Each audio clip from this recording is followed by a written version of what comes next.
Sa pagbili po natin ng grass cutter, ano nga ba ang magandang bilhin? 2-stroke o 4-stroke?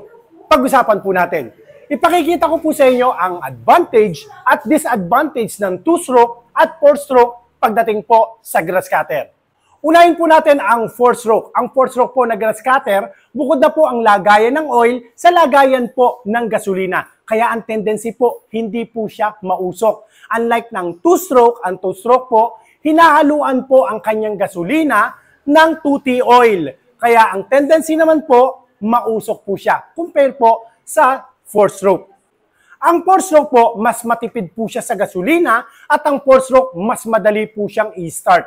Ang 4-stroke po, compare sa 2-stroke na grass cutter, mas tahimik po siya.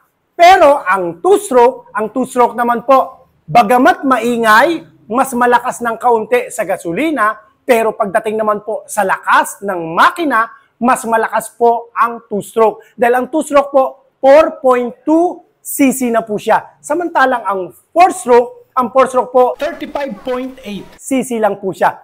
Pero sapat para pumutol ng matataas at mabababang mga damo. So nasa sa inyo na po yung preferred po ninyong gamitin kung 2-stroke o 4-stroke.